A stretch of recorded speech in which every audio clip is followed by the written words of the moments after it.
Okay, you're rolling. Okay, everyone, so this is the in-service on radio usage. So basically, the purpose of this presentation is so we can effectively, efficiently communicate on the radios with very minimal delays or errors. By the end of the presentation, hopefully everyone will be able to understand and demonstrate how to properly speak on the radios. That's the hope. So first off is learning the lingo. And what I mean by that is learning the 10 codes. I don't know how many of you are familiar with the 10 codes, or at least the ones we use here. Most of them are based off of Portland Police 10 codes. The other is the phonetic alphabet. If you don't know it, don't wing it.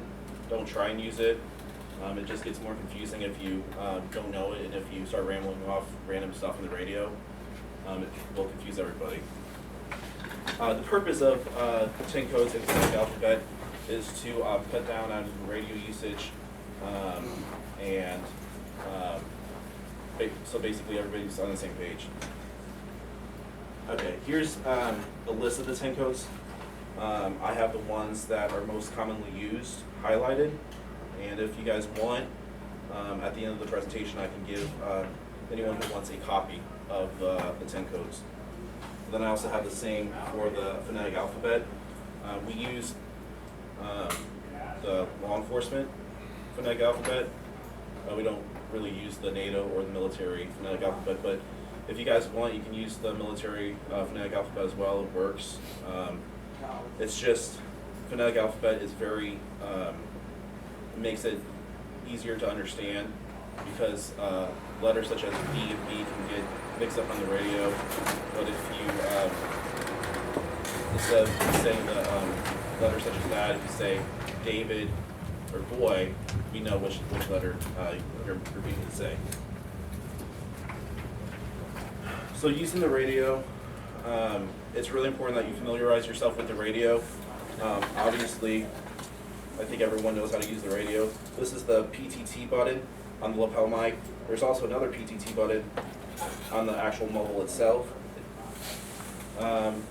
It's really important that when you are using the radio and you have the lapel mic, that you're using the PTT on the lapel mic. If you use the if you push it here, it's on your belt. The mic's gonna open up on here, and we're not gonna be able to understand what you're saying if the mic is over here on your belt. So what I like to tell people is remember KHT and SHR. So KHT is key, hesitate, and talk. It's super important that when you guys are keying up, there's a 1 to 2 second delay, and then you guys talk, because if you key up and don't wait that proper amount of time, it's going to clip you, and you're going to only get half of what you want out on the radio. And then the same with when you're unkeying, stop, hesitate, and release. Don't let go too soon, or else it's going to clip you again. Before you transmit, it's crucial that you know what to say before you say it. Think before you say it.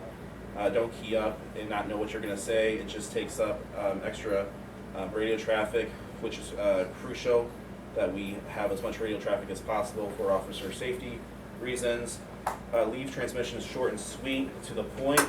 It doesn't have to be a long spiel. It doesn't have to be a story. Just communicate what you need to in a nice, short transmission.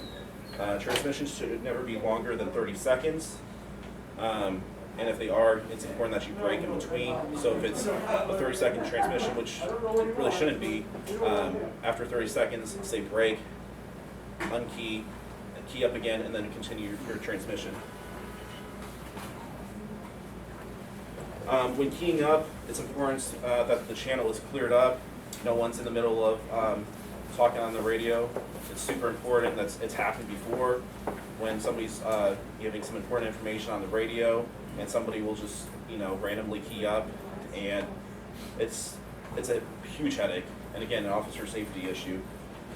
Like I said, hold the PTT button, the push to talk button, on the lapel mic for 1 to 2 seconds. before speaking to ensure you don't clip yourself, and it's super important that you speak into the mic.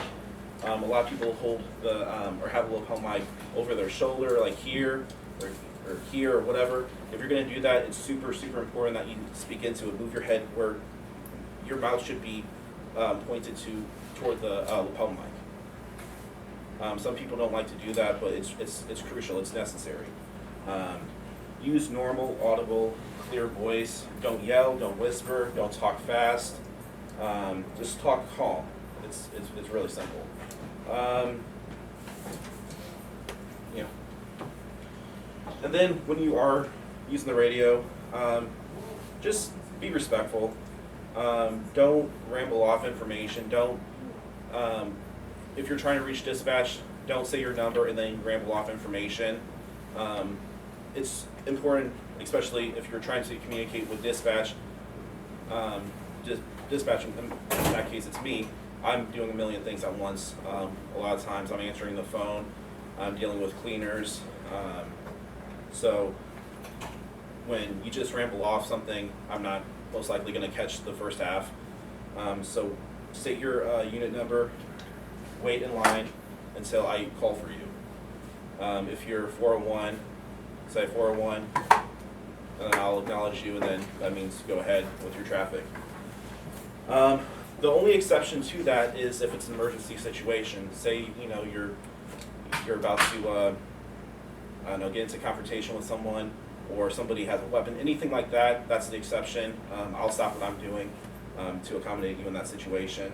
I don't expect you to wait for me to respond.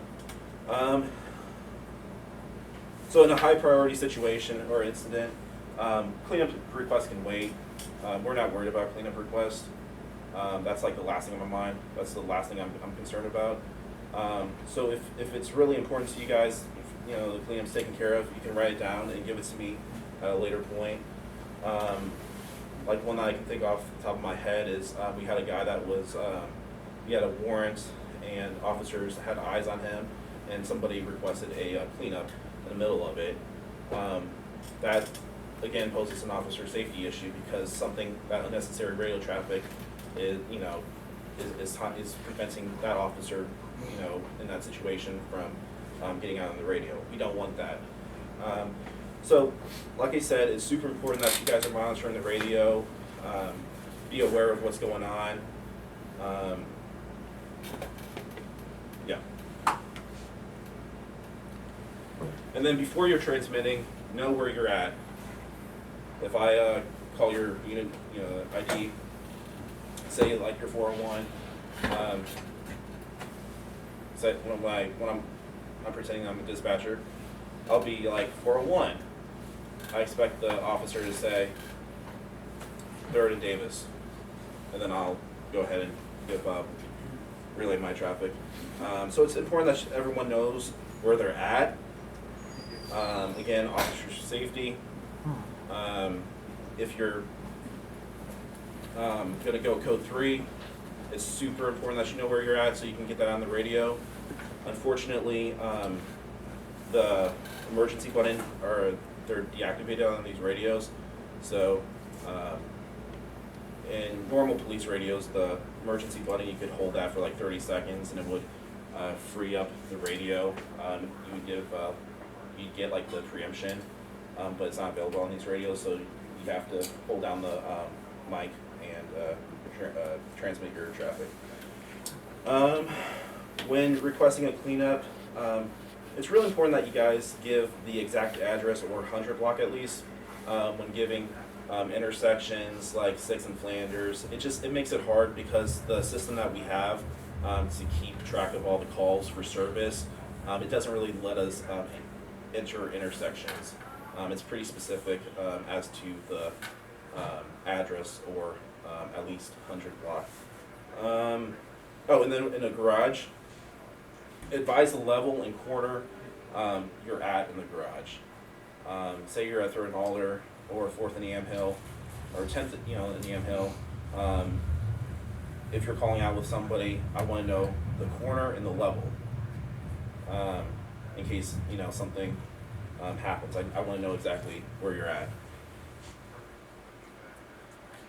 And then an example of good radio usage, I'll let you guys listen to this. This is when I was I'm not sure how many of you know, but I'm a former 911 dispatcher.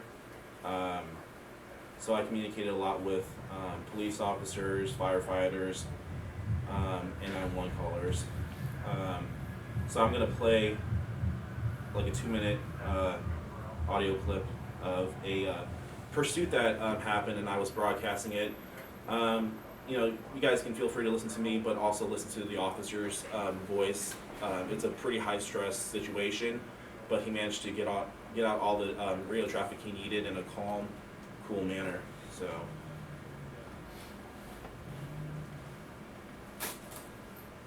This harassment that's occurring on Matthew Drive. Standard 432-027, get Anderson North, 962, Nora John Williams, 32. to Big Street.